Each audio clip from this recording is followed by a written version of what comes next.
So, wat is die Heilige Gees se werking nog in my lewe? Hierdie ene wat ek nou vir julle gaan noem, word heeltemal te min gemaak van, want dit voel so, dit klink soos werk. En ek dink almal van ons wil die vibe hê van die Heilige Gees. Ons wil hê, dan moet dinge gebeur en die mense moet rondspring en te kere gaan en dan moet 'n atmosfeer wees van die Heilige Gees. Maar as hierdie ene nie in plek is nie, is daar eintlik niks nie. En dit is, die Heilige Gees wil vrug bring in my lewe. Ek kan na al die preke luister wat daar is op YouTube. Ek kan al die liedjies sing wat daar is om te sing. Maar as daar nie vrug in my lewe is nie, beteken dit alles niks nie. Toets jou gou-gou. Hierdie is die ding. Hierdie is die toets om te kyk of jy toegee aan die Heilige Gees, of die Heilige Gees in beheer is. Paulus skryf in Efesiërs 5:22. Hy sê die vrug van die Gees daarteenoor, hy het die vrug van die vlees vroeër beskryf. Hy sê die vrug van die Gees daarteenoor is liefde. Het ek liefde? Vreugde? Het ek die vreugde in Christus? Het ek vrede in my lewe? Het ek geduld? Het ek vriendelikheid? Het ek goedhartigheid? Het ek getrouheid? Is ek nederig? Het ek selfbeheersing? Want teen hierdie dinge het die wet niks nie. Dis die vrug van die Gees. Dis hoe Jesus lyk, as jy gewonder het. Dis hoe Jesus lyk. En dan gaan hy verder. Die wat aan Christus Jesus behoort, het hulle sondige natuur met al sy hartstogte en begeertes gekruisig. En dan sluit hy af hierdie stukkie met ons lewe nou deur die Gees.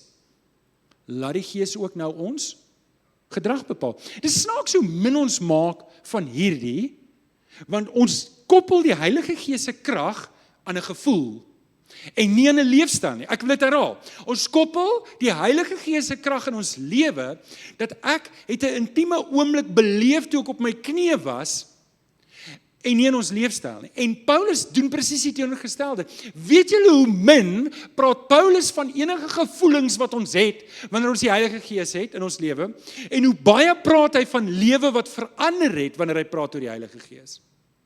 Nou, ons het 'n behoefte aan 'n emosionele belewing met die Gees, en ek wil dit gelyk gee. Ek het ook daai behoefte. Vir my die lekkerste is, partykeer dan sit ek 'n praise and worship liedjie in die kerk, in my kar aan, en dan is ek so beïndruk met wat die Here doen, dat die trane loop, dat ek moet aftrek, sodat ek nie 'n ongeluk maak nie, want jy kan nie deur oë sien wat huil nie. Wie van julle kom dit partykeer oor? Maar dit beteken niks as my lewe nie wys dat Jesus in my lewe is nie. En dis hoekom baie mense nie krag van God nie, want nou lewe ek van belewenis na belewenis na belewenis, maar dit is nie wat die Heilige Gees in my lewe wil doen nie. As ek, die eerste ding wat die Heilige Gees in my lewe wil doen, is hy wil my red uit verlorendheid, want dit help nie ek is 'n happy camper, maar ek gaan hel toe nie. Stem julle saam? Help nie ek voel goed en die praise and worship was wow en die preek was wow. Maar ek kan ons steeds hel toe nie, stem julle saam? En net so die tweede ene is dit help ook nie, ek het al hierdie great belewennisse, maar my lewe verander nie. Ek lewe nog steeds in die vrotgopse waar ek vandaan kom nie. My lewe moet verander. My lewe moet verander. Dis die eerste groot werk, is redding. Die tweede groot werk is dan die vrug van die Gees. En dit is om meer en meer te word soos die Here Jesus. Romeine 8 vers 29 sê dit, dis wat die Gees in my lewe, daai hele gedeelte gaan eintlik oor die werk van die Gees in my lewe. Hy sê, die wat hy, dis die Here Jesus, lang tevore uitverkies het hy ook bestem, dis die Vader wat dit sê, het hy ook bestem om gelykvormig te wees aan die beeld van sy seun. So, daar's twee woorde daar, ons is bestem hiervoor, en as ek dit klik, dan kan dit my help om hierdie tree, dan help dit my om gehoorsaam te wees aan die Heilige Gees. Dis waar die krag lê, in die gehoorsaamheid aan die Heilige Gees, nie die ervaring van die Gees nie, die gehoorsaamheid. As ek besef, ek is bestem om gelykvormig te word aan die Here Jesus, dan kan ek begin om te sê, hoeveel van my lewe lyk nie soos die Here Jesus nie? En die pad soontoe is die groeipad. Dis waar die Heilige Gees my lei. Dis waar die krag lê. As ek nie op daai pad is nie, dan gaan ek allerlei goed moet soek om my opgewonde te maak oor die Here. Maar dit gaan nie hou nie. Amen? So hoe werk dit? Wel, die Heilige Gees wil vir my vrug gee. Ek het al hierdie illustrasie gebruik van 'n vrugteboom. Wie van julle het vrugtebome by die huis? Julle al ooit gesien dat wie van julle het 'n appelboom? Ek weet nie, wat se vrugtebome het ons hier? Ons het pruime en perskes by ons gehad, maar dit was Transvaal. Okay? Party van julle het, kan iemand net vir my sê wat se vrugtebome het julle by julle? Tersies, wat het jy? Maar dis daar, ek het vrugtebome gesien by jou. Eet jy dit? Seker nie. Wille goed. Okay, maar jy het al 'n vrugteboom gesien, hè? Dan elke dag as iemand wegkyk, kan eet hy self. Jy het dit al gesien? Kyk jy weg. Dan is daar net sulke halwe appels aan die boom. Het jy dit gesien? Dit is 'n appelboom, hy eet sy eie appels. Doen hy dit?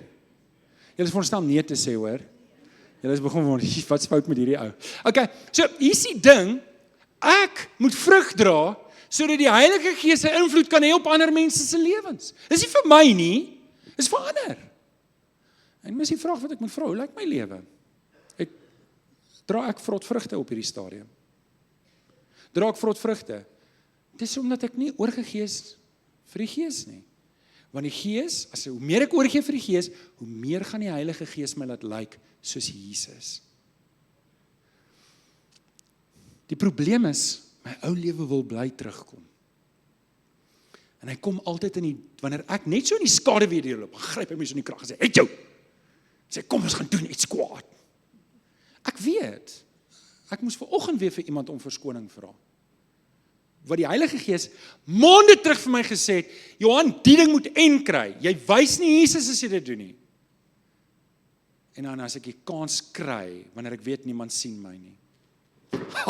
Kom die vlees weer uit. En weet jy, hy verras my so, ek skrik myself dizziness.